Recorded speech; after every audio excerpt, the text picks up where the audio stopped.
better roll them dice. You never know if it could change your life. Take a chance, you're neither wrong or right. You never know if you don't roll them dice. Okay, well, let's just jump into it. Hello, everyone. My name is Rob. I'm a Dungeon Master. And here we are coming to you live from Gen Con in beautiful Indianapolis, the city of race cars. The city that made racing fun again. Get out of the way, Monte Carlo. Move over, Daytona. Indianapolis is here.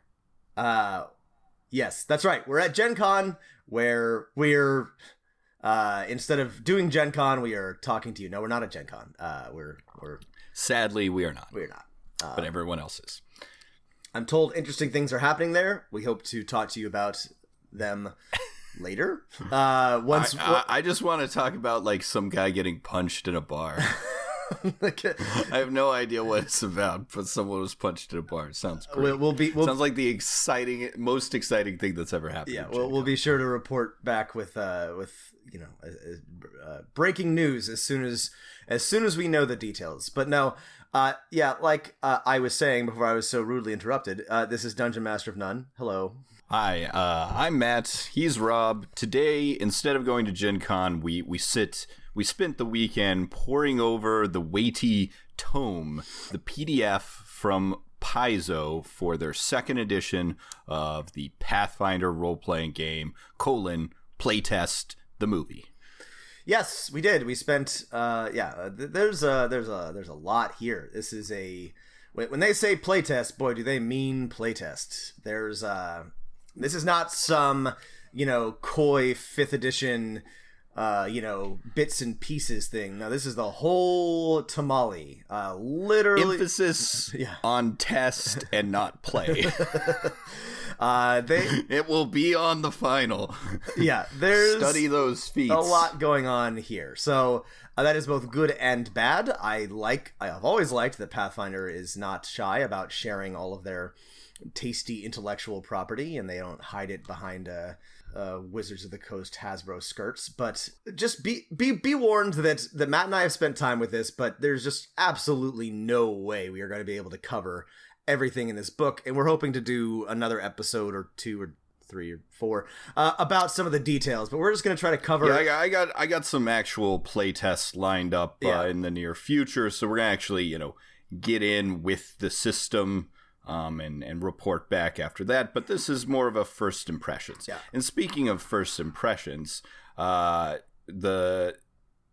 talk about what our first impressions with the Pathfinder system before it came out with the second edition. It's, now approaching 10 years old. And what would you say, Rob, were sort of how you were introduced to the system, what it is, and what's good about Pathfinder as opposed to Dungeons and Dragons? Well, like most people, I think, I was introduced to Pathfinder because I could not get into 4th edition D&D. I didn't have like a particular problem with it, but it just didn't click for me. And then around the same time Pathfinder came out, they had a lot of great art and very cool adventures, and it was 3.5 but without a lot of the shit that I did not like from 3.5, and so it was a natural next progression, and it had a good community, and the people I knew played it, and they kept releasing awesome adventures, and it appealed to me as a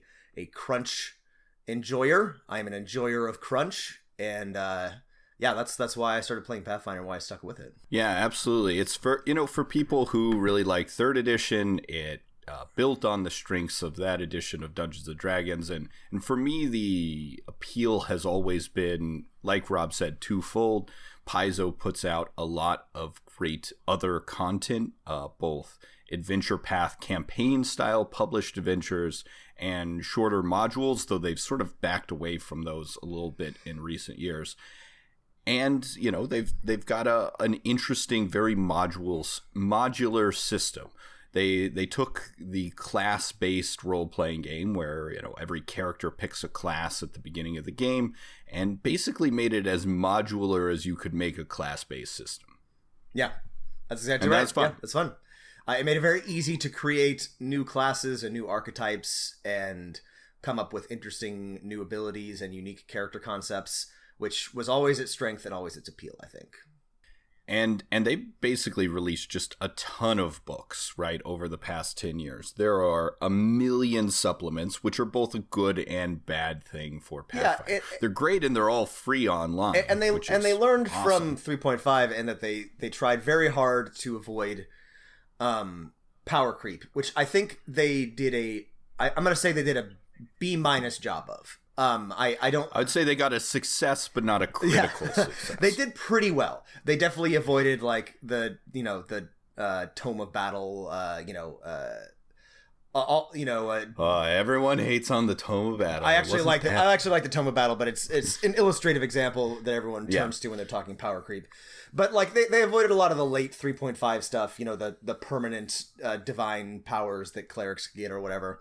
Not perfectly. Again, some things are like very clearly better than others, but they did a pretty good job, which is hard to do when you've released, I don't know, like 20 some odd books. So oh man, so many books. So this I think was one of the things that Pathfinder did well, but you can only sustain that for so long before you start to before the system starts to buckle under its own weight. So hence, right, there are certain structural things that you can't change, and they've always wanted to come back to, and hence PF2E 2nd edition 2.0. Before we get into the big picture stuff, what's your rubric for appraisal? Like, what are you looking like before this came out? What do you want to see, or what do you want to be able to judge this on? Because there's just so much stuff. It's a whole system, and it's like 400 pages of documents. So what are the things you're looking for, Rob? So I didn't go into this looking for for like a faithful reimagining of Pathfinder. That's not really important to me. I'm not like a Pathfinder. You don't have any. Yeah, I'm not like a sacred goats. I certainly don't. No, actually, could be sacrificed to the Great Mother of Lamash too. Quite the opposite. I think that Pathfinder's biggest flaw was all the sacred cows that it had from 3.5 that really bogged down the system. And so I don't particularly care if they adhere to any of the especially the mechanical bits from Pathfinder, as long as they keep the things that I like, which are inclusivity, cool art, interesting adventures, fun character concepts. So and plus, since I've tried a lot harder in recent years to read and become familiar with different role-playing settings and role-playing systems, I'm more judging this on a holistic scale of, is it fun? Is it intuitive? Would I enjoy running this game? Would I enjoy playing this game? And so that's really what I approached Pathfinder 2nd edition with.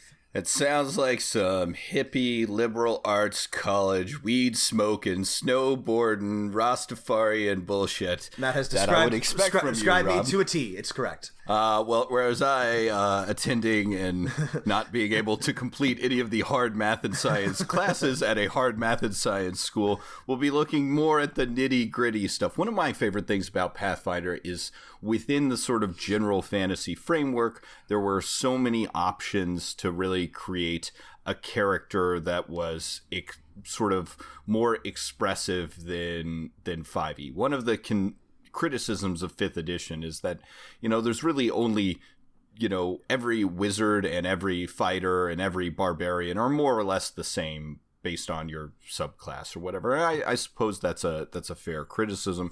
Pathfinder, you could really do anything, right? You could build a character that just was shit at all kinds of fighting, but could do all sorts of other interesting things.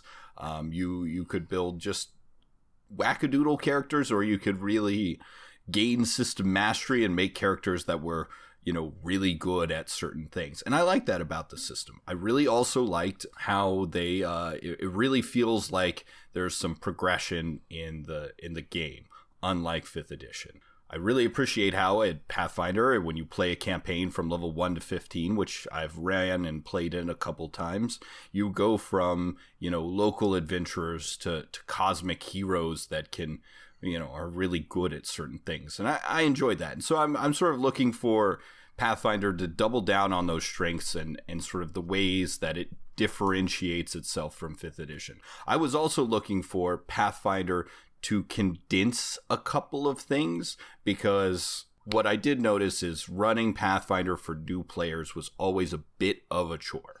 Right. We've made this joke before, but you know, the running thing is that it's Mathfinder, which is true. Especially, you know, if you build the right kind of or the wrong kind of character, or you get to high levels, it becomes very math heavy. And so I was also looking for a radical simplification of the rules, certain rules, not all of them, but some for sure. Shall we dive into the sort of big picture of what's in this second edition Pathfinder playtest and what we think about it? Yep, let's do it. I would say the first thing that I think everyone should know about Pathfinder 2nd Edition is, like First Edition, they've kept a commitment to the sort of open gaming license. The playtest is free. The core set of rules with pretty much everything except for the art and some of the fluff are still going to be free online. And that's not nothing, right? You can play this game for free. That's huge. And that's one of the reasons why I always tried to support Paizo, and why I probably will run games and purchase books from second edition regardless of what happens, because I really appreciate their commitment to the OGL and to making this available to everybody. And you know, the other thing to keep in mind coupled with this is still basically a different version of Dungeons & Dragons, right? There's a lot of different things here, but the core elements of Dungeons & Dragons, an adventuring party, character classes, character elves, dwarves, and humans, you know, spells and magic, they're all still here. So any Dungeons & Dragons type adventure could be run in this system. And so that's appealing too. It's a different option for Dungeons & Dragons. Yeah, everything you know and love from D&D, alignments, Vancian spellcasting, feats, monsters. All it's recognizably D&D, though it will play differently than other editions. So that is something to bear in mind. The biggest thing that stands out to me is, I think there are two big things. And one is the modularity of how characters are built, right? Yep. They lean into a thing called feats. But the other thing that I think is more important for dungeon masters is that everything now is a roll of a d20, right? You'll never have to break out a percentile die again. They brought in something called flat checks, right? If it's 50-50 chance of succeeding, roll at 11 or higher, right? Right. But everything is a d20 check, and instead of succeeding or failing against a target number or a difficulty class number, a DC 15, a DC 20, there are now 4 outcomes: critical failure, failure, success, and critical success. And that's a fundamental restructuring of the bones of the system. Again, you'll still be largely doing the same thing. Like, you'll still be trying to hit somebody's armor class, but there's now 2 additional outcomes, which, you're right, well, like Matt said, critical failure and critical success. And it's not just based on rolling a 20 and rolling a 1. It now is, if you exceed the target by 10 or more, or fail by 10 or more, you've now, got a critical failure or critical success, which definitely is a radical restructuring of how the game works. I'm not sure how I feel about this, because one of the things that always did feel a little bit off about playing a D20 type system is if the DC is a 10 and you get a 35 on a check, right? It's technically the same as getting an 11. Now, I know as a dungeon master, if someone beats a check by that much, I'm probably going to give them a little bit extra information if it's a lore check, or they really wow an NPC if they're trying to lie to them, or something like that. But now it's built into the system. So I kind of like that it's built in. I also like that it's built in. I do the same thing, but that just places extra burden on the DM to be creative. There's the flip side. To be creative. Well, no. I like it, and also to do math. Right. It's basically for every AC for a monster, every DC for a thing. You really need to have 3 numbers written down, right? Critical success DC, success DC, failure, critical failure DC, right? But it's, I mean, okay, so I get what you're saying, but I still like it. It's a flat 10. That's easy math to do. I suppose. It's okay.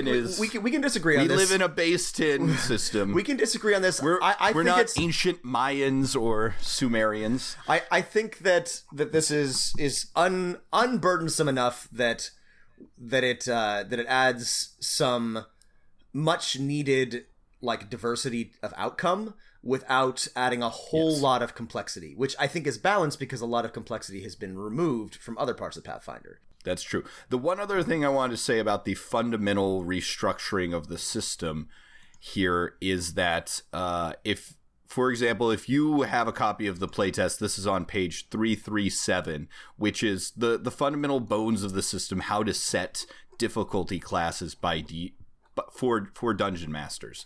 And instead of difficulty classes being like easy is a 5, medium is a 10, high is a 15, really difficult is a 20, every difficulty class has 5 levels, but then also a level 0 through 23. So you get, instead of a row or a column of difficulty classes, you get an actual 2-dimensional table.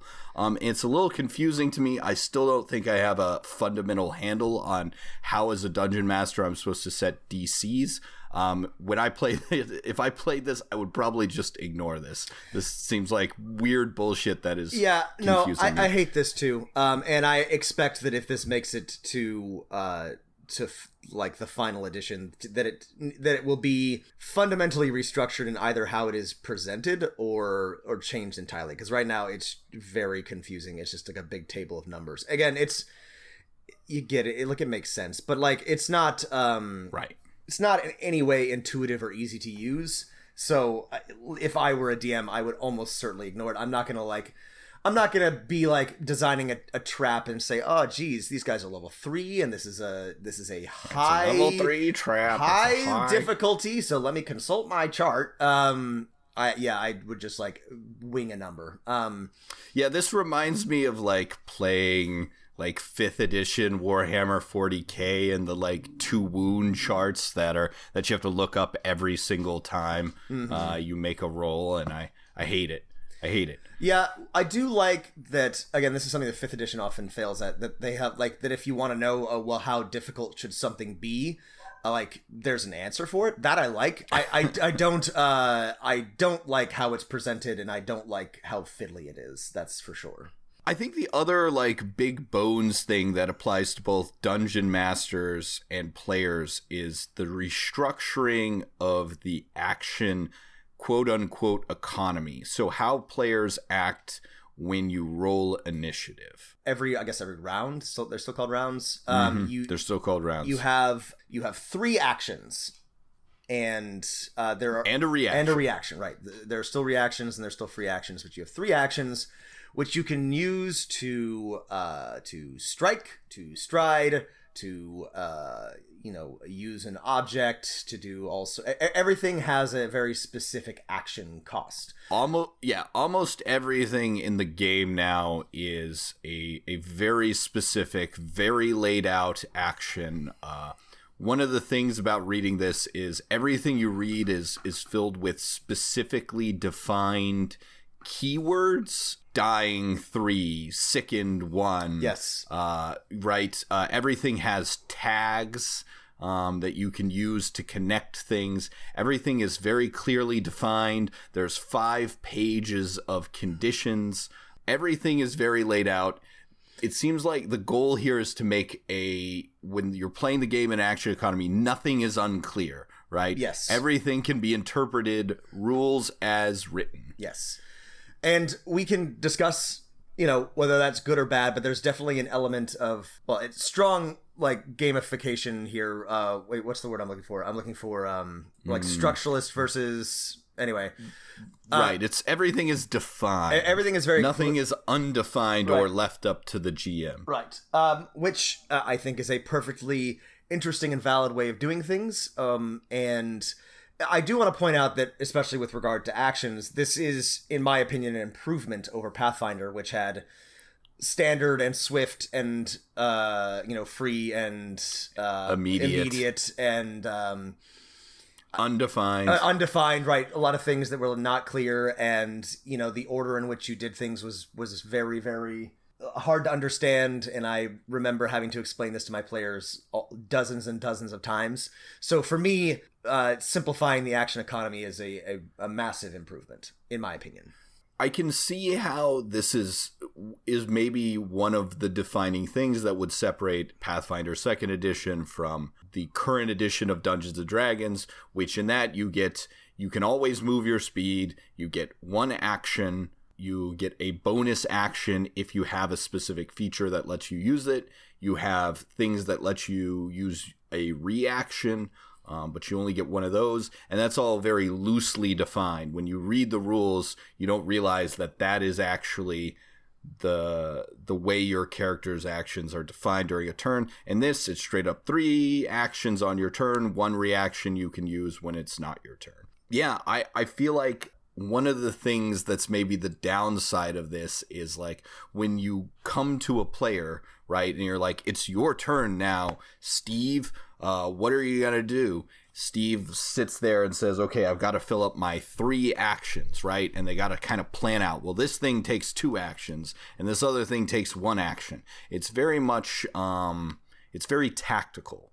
And you maybe have to have tactical minded players. I don't know. I'll have to play test. There's just based on, excuse me, on an initial reading, there is no way that this is going to run faster than 5th edition. And I think we always knew that, but there's still plenty of room to, for players to get bogged down in tactical decisions or spend a lot of time doing things. It will, however, in my opinion, still go faster than the current Pathfinder setting. So progress, but maybe not all progress, I guess. My opinion is definitely this is a tentative good thing. I need to play test it to find out, but it seems fine at the moment. The other thing that I think directly ties into the action economy is the way spells, the way class features, the way feats, everything that your character can do that is special, and even not just like regular things like moving around, is now described in kind of a little data block that reminds me of 4th edition D&D very, very much. Yeah, it definitely feels like they've taken some of the good ideas or some of the less unpopular ideas from 4th edition and grafted them onto Pathfinder. Your character's now just a very loose skeleton onto which you graft feats. Like, feats are you get feats for your ancestry, you get feats for your class, you get feats for your background, and this is now how you build the actual like meat of your character, rather than having a bunch of traits and whatnot that you get when you pick your race and class. You now pick your race and class, and then from like sort of a smorgasbord of different things. A list, a list tied to your race or ancestry, a list tied to your class, a general list that anyone can take. You're basically grabbing they're almost like playing cards. You can imagine each of them would fit on a playing card. You could stick them in a little clear folder sheet. And you would probably recognize this from a lot of recent board games that involve something like deck building or character creation, which again isn't bad. It is distinctly different, though. One thing I will say that's interesting to me about this is that it's much easier to make very distinct characters. It's almost like it's very clearly like the way the system is designed. You have to. Yeah. So if Matt and I both picked a dwarf fighter, we would have to probably actually try to make a dwarf fighter that is the same, like functionally the same character, which I do think is very cool. I think that's very interesting. And we would both be recognizably dwarf fighters, but we'd have functionally different, depending on the feats that we chose, abilities and strengths and weaknesses. No, I think that's the strength of this, having everything you can do as this little card. Basically, the weakness, and just to give an example of this, like even skills can have feats that give you special things that you can do. For example, if you're trained in the, oh, by the way, skill points are out, and there's basically that's scalable proficiency system, which also applies to weapon attacks and spell attacks. It's basically the same as 5th edition, except there's 4 levels of it. You can be trained, proficient, master, or expert. I actually kind of like that. I'm not sure how it will play in. I kind of like it too. And it's very simple. It applies to everything. It applies to your weapon, to your armor, to your skills, to I think that's it. In fact, this is something I might steal for a house rule in 5th edition, is having multiple levels of proficiency. So, players who want to be a fighter that is just godly at athletics can have that, right? Mm-hmm. They can have expertise in that. Anyway, back to my point is that everything is now this. For example, if you are trained in thievery, you can pick up the general and skill feat 1, which means you can get at first level of pickpocket. Pickpocket reads, you can palm or steal objects that are closely guarded. Basically, like, if you want to pickpocket someone, you need a feat now for that. And for me, in the way I run my games, that is fundamentally and irrevocably bad. You can still right? You can still do it untrained, though, Matt. You can, but I hate that a character has to grab this to do this thing. I agree that it is weird and bad that in order to be able to do something that you must have the specific character option to do that, right? It's like, oh, you can't open a door unless you have the door opening feat. It feels, again, this might make more sense if it were, I mean, it does make more sense if it's something like spellcasting. It doesn't make a lot of sense for something like pickpocketing, which, again, not everybody has to be an expert at, but you shouldn't have to have training to be a cut purse. Right. Yeah. Another thing you need training for, to recognize spells. And so, like, I'm like that. Why can't most characters do that? Why do you have to spend a thing to that? Now, some of the things I do get it, like, to read lips, right? Mm-hmm. That's a special thing you can do. And that sort of makes sense. That's not something characters are always like, well, can I read their lips? But they're always asking, can I pick their pockets? Can I figure out what spell the sorcerer is casting? So it's again, I think they haven't found, and what I would look for in another iteration of this playtest is finding the line between things that are truly special and things that you want to just open up so you can have a fun game where characters can try interesting things without feeling like they're getting punished because they didn't have the feat, so they're taking a penalty. Right. There's a lot of room for creativity within the bounds that you are given. There's very little room for creativity outside of that. So if you're the kind of person who wants to get creative and test the boundaries of the system, Pathfinder 2nd edition is not going to indulge you at all. And again, that may be what you like. That may be a great system for you, because there are good systems which allow you to get creative. But that is a weird little bit. And again, it's not like necessarily a super huge problem, because you have a class and a race and a background, and you can pick one of those. You should be able to cover everything that you want to do between the three, but it does mean that if you want to try to do something that's not explicitly laid out in the character that you built, that you may run into something like where you literally can't, or you are phenomenally bad at it, even though it's something you shouldn't necessarily be phenomenally bad at. Yeah. The other sort of consequence of this, I think this is a good one, is that monsters on the Dungeon Master side, their stat blocks can be expressed very clearly. And so that sort of helps, because everything they can do is sort of presented as one of these actions, unless they're a spellcaster and stuff, and then you have to go look them up. So everything is very clear. And it might be really easy to run complicated monsters as the Dungeon Master's thing. But this gets to a bigger picture thing that I think we have to talk about, is that to understand this system, you have to understand the whole thing, right? If you read any feat or ability or even sometimes spells in isolation. There's so many like little keywords or defined words that have a special legal meaning. You have no idea what it does until you understand the whole system. This is the Magic the Gathering of D&D, because everything has a keyword. And again, there is a real strength to that, especially if at some point, I don't know, they make like a searchable document or one that you can like sort by keyword or something like that. Hyperlinked. Yeah, I can see like, I don't know, from like an Excel dork point of view, like a way that this could be very interesting for trying to like find and understand things.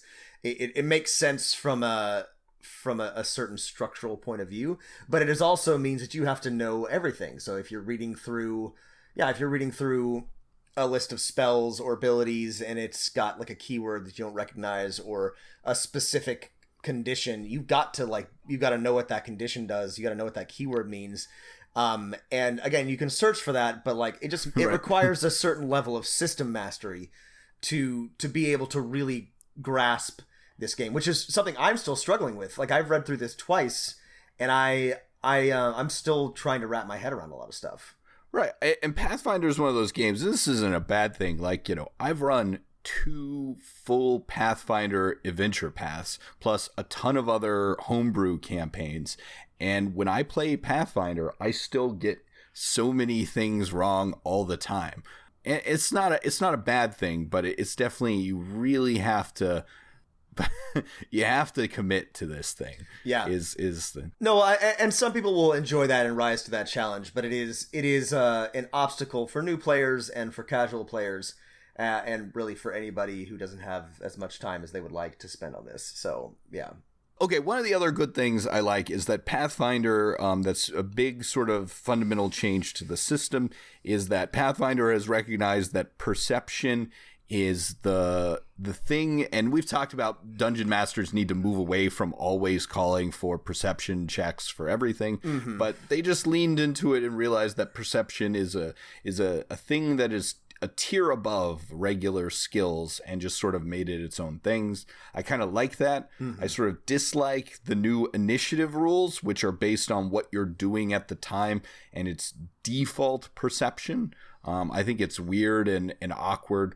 Initiative is one of those things that people are always fooling around with to come up with the perfect system. There are tons of homebrew systems out there that are lots of fun. If I were to... I don't know about this one. There are a couple things that I personally do not expect to make it into the final edition of this, and one of those is the initiative rules as they stand. I expect those to change. I don't think people are going to like them. Okay, Rob. Well, should we take a quick break and come back and talk about character building and creation? Yeah, let's do that. We don't actually have to take a break. I was just going to put a bump in here. Works, Matt. I know you're just saying take a break. Fuck you, Rob. Fuck you, all right, we're done. All right. I'm not gonna cut any of that out. All right. So let's talk about character creation. So things are different. This is different. So this is different. So like, here's the thing that I think you might not like this, but here's the thing I like. I gotta say, don't tell me what. After, I don't know, 15 years of rolling for stats, Pathfinder has radically changed the way that you do stats. By the way, if you want to, you can still roll stats. There's an optional rule for that. But the way that they do it now is that you start with 10 in every single stat, and then you get boosts and flaws for your ancestry, for your class, for your background, and then free ability boosts that you can put anywhere. So it is very, very easy to build a set of stats that reflect what your character should be good at. It is incredibly simple and, like we said, repeatedly modular, and it is based on your background and your abilities and whatever. And I personally, yes, it takes some of the randomization out of it, but I think that it's good. Personally. Yeah, by the way, backgrounds basically straight from 5th edition are in here. Yep. So this basically gave me the entirely wrong tone, because this is the first thing in the book, and I was like, wow, everything is easy and simple now. Yeah, right. And then I was maybe unpleasantly surprised. Basically, so they break up ability boosts into like 5 categories, but basically if you're a human, you just take all your 6 ability scores, same ones from all the other games, and increase them 9 times by a factor of 2. So each time you boost one, it increases it by 2, which is all that really matters, because that's what affects the modifier. So you could even make it more simple than it is. It makes me wonder why they even broke it up into class and things, because at the end of the day, it shouldn't actually matter, because you can always put your free ones somewhere else. You see what I'm saying? Yeah, why not just increase your ability scores 9 times? Yeah, and that would be, by the way, a completely normal hack to do with this that would change absolutely nothing. But I don't know. Maybe they wanted it to like try to reflect your ancestry somehow. I don't know. But it is very simple. There are a lot of purists who argue for more radically different ability scores, but with so much dependent on these numbers, if you want to be a functional character, I think everybody wants to be a functional heroic character, I think it's better just to remove a lot of the randomness and the complexity of making this happen. Next step, and I completely agree, next step is ancestries, which are things like elf, dwarf, human. These have been radically restructured to what you're used to from Dungeons & Dragons. Your ancestry gives you a defined speed, size, hit points, and usually your ability boosts and flaws, and your kind of vision and languages. The rest is all defined by a feat that you pick at first level, which you get more of as you continue to level. It's like we mentioned before, the actual what you actually get for picking your ancestry is fairly limited. Basically just your ability boosts, a dark vision or like one small thing. But all the interesting bits you get from your ancestry feats. Right. So like, a lot of the things that you would think if you wanted to be an elf that, doubled down on their natural magic, you can do that. If you want to be an elf that doubles down on their speed and in nimbleness in the forest, you can double down on that. Yeah, in previous editions, this would be reflected in, I don't know, in wood elf or high elf or whatever. But what's cool about not tying it to that is that it makes this a lot more setting neutral, and also allows you to not be tied to, not to have to get all creative if you want to be a high elf that does something like slightly different. So it's I think this is pretty interesting. Again, it also is like an extra set of things to keep track of and to plan for. That is one thing to be wary of. But I do think that the options and modularity are good. But as you'll see later, the amount of options that you have is a little on the overwhelming side. So yeah, the other thing of note here is half orcs and half elves are now like part of human and just options you can pick in human, which I'm not sure I like that too much, because I've always treated half orcs and half elves as like a distinct species that is sort of evolved. I prefer that option as opposed to the sort of Dragonlance option of a half elf as a terrible tormented child of two worlds. Anyway, that's a personal thing. From a flavor standpoint, I'm on the fence about it. I can see from a power gaming standpoint, it's great because you can take both human ancestry and half orc ancestry feats. Kind of neat. Like I can already just see some opportunities for making very powerful characters. But yeah, I don't know. I always thought of especially half orcs as being like their own very distinct race. No, this just reminds me of, remember when we had this conversation on this podcast, Rob, about how I wished you could level up in your species as opposed to your class, right? I was thinking about that too. Yeah, I do like this that it places more emphasis on your ancestry as being more than just like something you pick at level 1, right? You can become a better elf, like explicitly. Right. The downside of this, and I don't want to get too off in the rails here, is that the way everything is structured, so everything now, your ancestry or your species, your race, being an elf, being a wizard, being just a higher level character, is all broken up into different categories of options called feats, and you get them at a set level.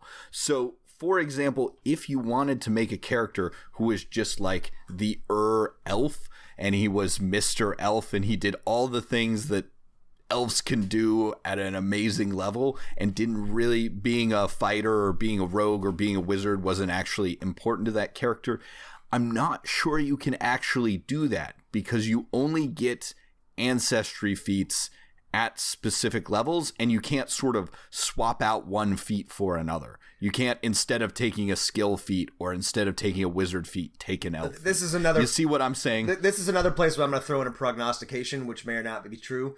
I think that when we see the final edition of this, there will be some sort of class or character option to swap class feats for ancestry feats in certain cases. I don't see why you shouldn't be able to. Yeah. Everything in this, and okay, I'm going to save this for my final judgments. Let's talk about classes. Yeah, well, I want to very briefly touch on backgrounds, just to say that I like them. Yeah. I like them a lot better than 5th edition backgrounds, which are extremely, like, there's a ton of space given to them, but in terms of mechanical effect and benefit, almost don't matter at all. The backgrounds in this, I think, are a lot neater. They give you ability boosts and skills. And again, so just let me say that in the original Pathfinder, skills were often very frustrating, especially if you played something like a fighter, because you had so few and you needed so many. I like that backgrounds are like, oh, hey, here's a bunch of skills that you have and feats, and you can become good at these things. It just gives you another option to become good at something without having, if you happen to pick a class or ancestry without the skills that you want.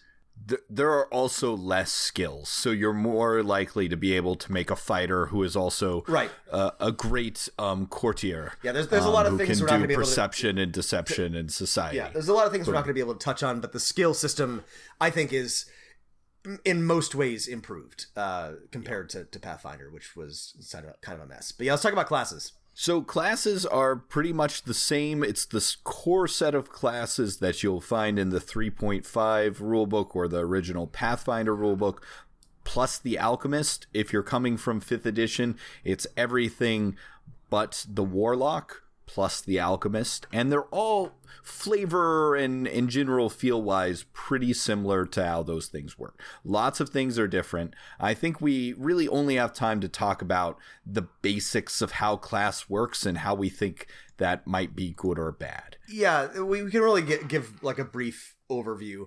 But again, when we're talking about like the modularity and the keywords things and the simulationist aspect of this new edition, so each class has like a little sidebar that says playing an alchemist. This is how you play it. These are the things that you role play that like you might do as you're role playing. Mm-hmm. And then it's got, key ability, right? What you need the highest of, hit points, proficiencies, what your perception is. We forgot to mention saving throws. So you now can be, like we mentioned, proficient in saving throws as well. So you'll be expert in 2 and trained in 1. They basically took every system, making attack rolls, making spell attack rolls, making saving throws, using skills, using perception, and bundled it all into this untrained, trained, expert, master, legendary proficiency right system. So it works just fine. There's like a little sidebar of what you're trained in and what you can do. I have already forgotten what signature skills means. I think it means nothing. I think it means that you can it's either you can get skill feats or it's just suggesting you should pick. Never mind. I'm reading it here. It just says that these are it's suggested that you attribute your proficiencies to these skills. Anyway, it's the only thing, Rob, in the entire rule book that doesn't have a defined rule meaning, which is why you are confused. I guess they wanted you to highlight these skills, but rightfully so, they didn't want to lock you into these skills. Right. So because that would be gone are class skills, Yeah. which is a great thing. I think they're stupid. I think you should be able to pick any skill you want. There's actually really no reason if you want to be a fighter who's trained in Arcana. Like who's it gonna hurt? Right. Who are they afraid of hurting? What's the downside? Like, what's the justification? Why can't your fighter have studied magic? Anyway, so that's the basics of it. So the starting point is pretty simple. You're just sort of assigning proficiencies to all of your stuff, and then we get into where it gets a little bit more complicated. Right. Every class is defined by what proficiencies they get. And then they get a core set of class features, which are things like for fighters, getting attacks of opportunity, for wizards and clerics, their spell casting ability. Spell casting, by the way, is kind of neatly aligned into 4 different lists: occult, primal, divine, and arcane. I actually like this a lot. This gets me to my next point, which I'll let you talk about this on, is that, so for example, it doesn't seem like there's a reason why you couldn't have a divine wizard, or they already did this with the sorcerer. The sorcerer can pick any of the 4 lists, or a arcane druid or something weird, which brings me to my point, is that classes are full of all these bundles of feats, which are just options you can take. It makes me wonder, with this system, why are there classes? I see what you're saying. Okay. They got so modular that it's like the classes themselves feel restricting, right? Why do you even need them? Yeah, I know it's a balance thing to keep, and that's another thing we got to talk about. I think it's like a flavor. So I actually get what you're saying. The Pathfinder here, this is a great point, Matt, has built everything that you need for a completely classless system, and has yet insisted on having classes. But I do think that there's enough going on with the inherent class abilities, like alchemists doing alchemy, barbarians raging and having totems.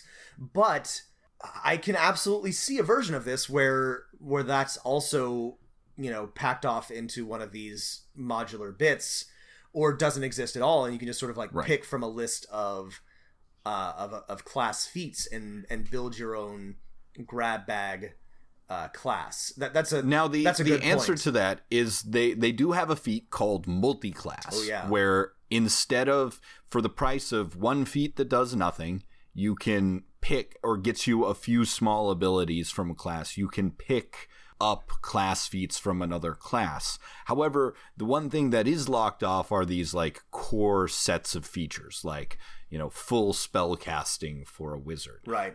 So, and that's another thing, is that actual multi-classing, like taking a level in cleric, is gone, right? You're a monk. You can multi-class into other things through this feat, but you can't actually multi-class in the same way you can in 5th edition or in 3.5. Yeah, and that feels both interesting but also kind of restricting. You shouldn't have to just always be a cleric. Like, the system should be able to reflect that your rogue decided to get tough and become a fighter, or that this is a class that your paladin fell and now they're a whatever. So I don't know. This, again, here's another prognostication. I think this probably will not make it into the, or it'll make it into the final system changed. I don't think it'll stay that way. I think classes need a fundamental setup where the things that are the actual fighter advancement or wizard advancement, their core features, why don't they also just become feats? Why don't you get a set of, the fighter advancement table and the wizard advancement table basically look all the same? So they're somewhere riding this fine line between modularity and not, and I don't know why they don't move slightly one way or the other. It seems like it would be better that way. One of the other things that I really wanted to talk about when talking about class, now that we talked about the multi-class thing, is, Rob, do you feel like every single choice is too small And what I mean by that is like you can pick up a feat that gives you a +2 bonus to certain things, but you also have a penalty to that, or it lets you do this one tiny thing slightly better. And I get the impression is that everything feels very balanced. No one's going to feel overshadowed or something, but at the same time, in a very Incredibles the movie-esque way, nothing feels that special. Yes, I do feel that way. It depends on the tier and it depends on the class, but there are... I was going through... I still haven't gone through anywhere near all of the classes and all of the feats, but there are definitely some where your best option is a +1 or a +2 bonus to a specific action, and that's not rewarding. And this is something that the current edition of Pathfinder has leaned very heavily on, is making sure that everyone gets something meaningful every single level. And right now, second edition is not accomplishing that. And I don't know if the answer to that is to spread out proficiencies or to make feats better or to add in more class features or what, but Matt is absolutely correct. Especially for certain classes, there are going to be levels where you are just completely unsatisfied with what you get. The upside to this is you never have to make that sort of trade-off that you had to an old 3.5 in Pathfinder when building characters is, do I take a feat or an option that gives me a +1 bonus to something which I know I'm going to need because it's going to be effective, or do I instead take power attack, which lets me do something new and unique that I couldn't do before? And so much of this is like, it's basically neither, right? You get a meaningless, a very small bonus. And this is not just in classes, right? For example, cold iron weapons, right? Do one small thing when they critically hit against Fae or undead or something like that. And it's like, ooh, I can give them a -1 when I critically hit them. Like, that's so, to me as the dungeon master looking at the big picture, that's so tiny, it's not even worth tracking, right? Because it comes up 5% of the rolls against 10% of monsters. So it's only happening 1 out of 100 times. More than that because of how critical successes work. But you're right. You're right. Oh, actually, that's true. You can critically. But you're not wrong. Hit things more than way more often. You're absolutely right about the general power level of a lot of options has been radically reduced, and it's extremely well balanced. Oh, it's so well balanced. And if you have a galaxy brain and can like encompass all of it at once, it makes perfect sense. Yeah. So that is good. I do think that it needs tweaking. The upside of that, though, is that this is a playtest, and it's a year-long playtest. And deep respect, they're putting a lot of time in this. Deep respect to Paizo for doing such a lead time. So I think this is a really strong start. We are running up on time, and there's so much we haven't talked about. We haven't talked about resonance. We haven't talked about magic items. We haven't talked about... Let's move to the final judgments. Yeah, let's do final judgments. And just know, listeners, that we are going to, I don't know, we'll have another episode or something about... Oh, yeah, we're gonna play test this for you and report back with what we thought. And if you have, by the way, if you have specific questions about this, I really want to encourage you to write into us. Like, if there's something you want us to address specifically, we'd be happy to. Just let us know what you think and what your thoughts are on the playtest, and we'll get back to you. We're huge Paizo, huge Pathfinder fans, so this is important to us, and so we're gonna keep working on it and playtesting it, and we'll be talking about it. Let's do final judgments, though I don't think it's gonna be a surprise to anybody. Matt, you go first. Okay. Sure. For me, my final judgments is this sort of everything is balanced, nothing feels special thing is a big problem for me. My other problem is that for players, and many of which I often run the game for new players or for players who are not super into the rules, there can be way too many things to track. For example, you make a wizard, you got to track your spells, which ones have been cast, your hero points, your spell points, your resonance, your hit points, and then basically how many actions or reactions you've used. That's just a lot of things to track. Like, it feels like a computer game should be doing this. So that is sort of throwing me way off. On the other hand, I can imagine a better version of this playtest that sort of fixes some of these fundamental problems and adds maybe more modularity in character creation that is really good, building on the strength of the simplicity of the proficiency system and of the action system. So, no surprise, my judgment is let's wait and see, let's try it out and see if we can fix some of these problems. But yeah, the everything to balance, nothing is special, and the just bizarre number of options is right now the big stumbling blocks for me. Yeah. 5 pages of condition definitions. 5 pages. So I agree with everything that Matt said. And my initial impression was that I really get excited about elegant systems. And so yeah, I thought certain parts of this were very elegant, like the proficiency part, like the way that all of the feats sort of come together to build a character just by sort of like picking a selection from all your different bits. Things like, even though I'm not sure I entirely agree, like the way that resonance allows you to easily balance magic items. I thought that this had a lot of good design that Dungeons and Dragons traditionally has not had. However, as I continued to, and I got it very excited as I was reading it, as I was reading through the character options and thinking about all the cool and interesting and unique characters I could build and how they would function and all the stuff that they could do. But as I was reading it, much like Matt, I was realizing that there's just no way that I could ever run this for my players.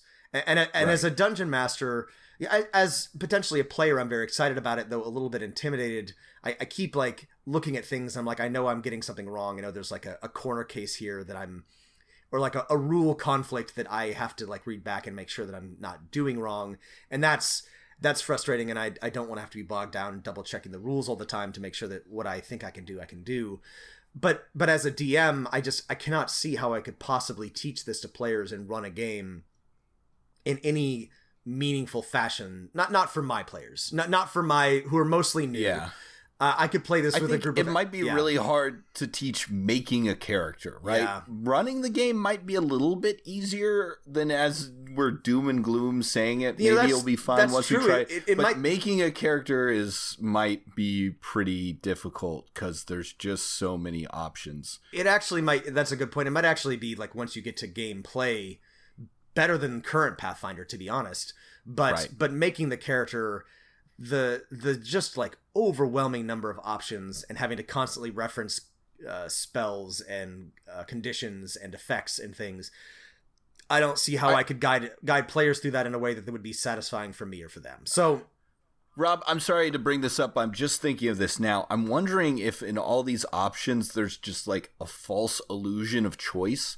I was thinking back to the fighter and I was like, okay, you wanted to make a fighter who's good at shooting things. And I wanted to make a fighter who fights with a sword and shield and protects his friends. And I was thinking you basically get a feat every couple levels and you have a list of options and you get to pick one. For each of those fighters, there's basically one best feat to pick. And so is there really a choice, or are you really just making one choice, like I'm an archer or I'm a defender or something like that? And everything else is things you can modularly mess with, but it's really, there's not that many choices. Because you can't take more fighter feats unless you're a human, I guess. And then you can take one. I see what you're saying, but without like looking, this is the one, like I didn't get to look at the classes in anywhere near as much depth as I wanted to. So until I do, I can't really say if there's actually meaningful character choice. From a first glance, it looks like there is, but maybe the way that it actually plays out, it won't be that impactful. But that's something that's going to have to be borne out with actual testing. So I reserve judgment on that.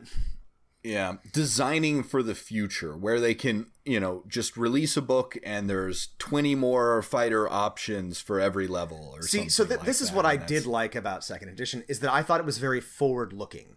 It does, I think, it add a lot of room for both third parties and for Paizo to build onto it. It's got a very great structure for adding new options in a balanced and a streamlined way. And I also think that it breaks with D&D tradition in a lot of bold ways, in a good way. This is something that I have always celebrated about 5th edition. It took D&D decades to, really like do anything creative when other RPGs have been, innovating way ahead of them. And so I'm very impressed and delighted that Paizo was willing to be a little bit more ambitious with this game. I do think this needs a lot of playtesting. I think it needs a lot of work. I think it's kind of entirely overwhelming as it is right now, but I think it's a strong start. Final question, I think, is who do you think this is designed for and designed speaking to? The people who wanted X were the people who they were thinking about when they made this. What is the answer to that question? So, I'm not sure I know. So I'm here's my hot take, is that I don't think that this is for Pathfinder diehards, and I'm gonna go look at the forums after this, and I expect to see a lot of angry people.